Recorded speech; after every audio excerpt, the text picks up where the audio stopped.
Hello friends, welcome to Bhadra IAS academy YouTube channel. Dear aspirants, आपको हमारे इस channel पर जो अपकमिंग एपीएससी एग्जाम होने जा रही है उसको क्रैक करने के लिए लास्ट 6 मंथ्स के करंट अफेयर्स का एक होलिस्टिक कवरेज बड़े ही इजी एंड इंटरेस्टिंग मैनर में मिलेगा।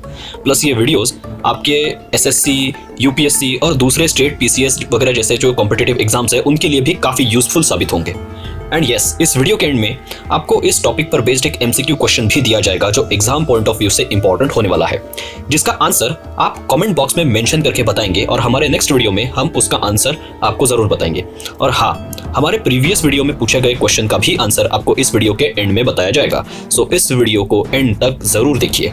सो चलिए आज का डिस्कशन स्टार्ट करते हैं आज के टॉपिक के साथ, जो है a historic peace pact sign between Manipur based UNLF and Indian government ending the 59 years of insurgency in Manipur. तो फ्रेंड्स, यूएनएलएफ जो कि एक मणिपुर बेस्ड इंसर्जेंट ग्रुप है, उसने इंडियन गवर्नमेंट के सामने सरेंडर कर दिया है और उन्होंने यूनियन गवर्नमेंट एंड मणिपुर की स्टेट गवर्नमेंट के साथ एक पीस डील को साइन किया है।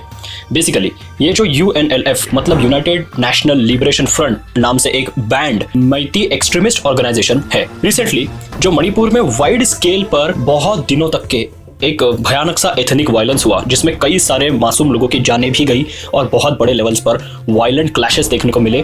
उस वक्त आपने ये मैती नाम जरूर सुना होगा। तो मैतीज एक एथनिक ग्रुप है जो मणिपुर में मेनली पाए जाते हैं, जहां इनकी पॉपुलेशन ये 53% of the total population of Manipur state है। मैती ट्राइब ये मेनली हिंदुइज्म, पर्टिकुलरली वैष्णविज्म में मानने वाले लोग हैं और मोस्टली जो इम्फाल वैली है मणिपुर में वहां ये सेटल्ड है। और ये जो ट्राइब है ये नेबरिंग नागालैंड, आसाम और त्रिपुरा इन स्टेट्स के साथ साथ बॉर्डर की दूसरी तरफ मतलब बांग्लादेश और म्यांमार में भी सेटल्ड है। मैतीज और कुकीज के बीच में वायलेंट क्लैशेस हुई थी पिछले कुछ महीनों पहले, जिसमें कई शर्मनाक इंसिडेंसेस भी देखने को मिले थे।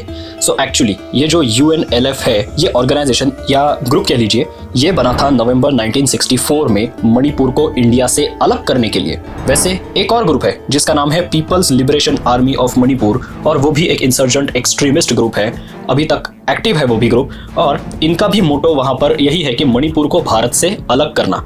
और इस रीजन से यूनियन होम मिनिस्ट्री ने इन दोनों एक्सट्रीमिस्ट ग्रुप्स को अनलॉफुल एक्टिविटीज प्रिवेंशन एक्ट या यूएपीए की लिस्ट में शामिल किया गया है। पर एक बात यहाँ नोटिस किया आप लोगों ने, people's liberation army of Manipur नाम काफी मिलता जुलता है ना। मतलब हमारे पड़ोस में कोई ऐसा एक बहुत ही हमारा फ्रेंडली नेबर है, उसकी नेशनल आर्मी के नाम से बहुत ज्यादा ही सिमिलर नहीं है ये नाम। समझ गए होंगे आप लोग, है ना। एक बार बढ़िया ढंग से यूएनएलएफ का बैकग्राउंड देख लेते हैं।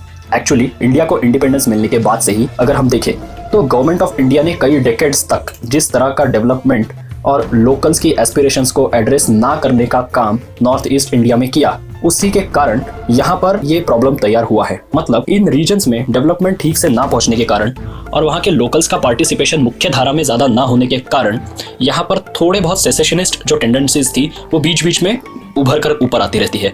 और ऊपर से चाइना में कम्युनिस्ट रिवॉल्यूशन होने के बाद से ही चाइना का जो स्टांस है ये हमेशा एक्सपांशनिस्ट और एक तरह से इंडिया के अगेंस्ट में ही रहा है।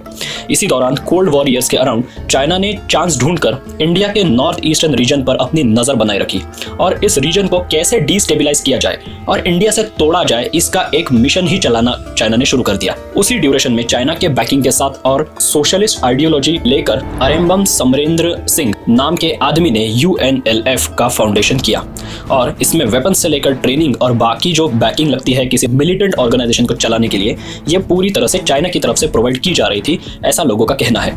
अरेम्बम के बाद खालालुंग कामी और थांगखो पाओ सिंगसिट ये इस ऑर्गेनाइजेशन के दूसरे प्रोमिनेंट लीडर्स रहे हैं। और NSCNIM वगैरह जो दूसरे इंसर्जेंट ग्रुप्स है आसाम वगैरह के, उनके साथ मिलकर इन्होंने अपनी ऑर्गेनाइजेशन के थ्रू कई बार जो इंडियन आर्मी और आसाम राइफल्स वगैरह जो हमारे सिक्योरिटी फोर्सेस है इन पर अटैक्स किए, जिसके बाद ये लोग भागकर म्यांमार में छुप जाते थे क्योंकि वहाँ जो एक मिलिट्री रूल है वो उसके लिए एक ब्रीडिंग ग्राउंड की तरह काम करता था। पर अब जब से म्यांमार में मिलिट्री रूल वापस आया है, तब से वहाँ के जो लोकल्स है और कुछ Myanmar based local militant groups कह लीजिए, उन्होंने म्यांमार के मिलिट्री के खिलाफ एक स्ट्रॉन्ग रेजिस्टेंस देना शुरू कर दिया है, जिसके कारण यूएनएलएफ जैसे कई ऑर्गेनाइजेशंस की पावर वैसे भी डिक्लाइन पर आ चुकी थी। तो इसी बीच यूएनएलएफ ने फाइनली अपने वेपन्स को त्याग कर मेन स्ट्रीम में आने का डिसीजन लिया है और इसको हमारे होम मिनिस्टर अमित शाह जी ने एक हिस्टोरिक माइलस्टोन कहा है, जहां लास्ट 59 इयर्स की इंसर्जेंसी फाइनली खत्म हुई है। और चलिए अब हमारे प्रीवियस वीडियो में पूछे गए एमसीक्यू क्वेश्चन को आंसर करने का टाइम आ चुका है।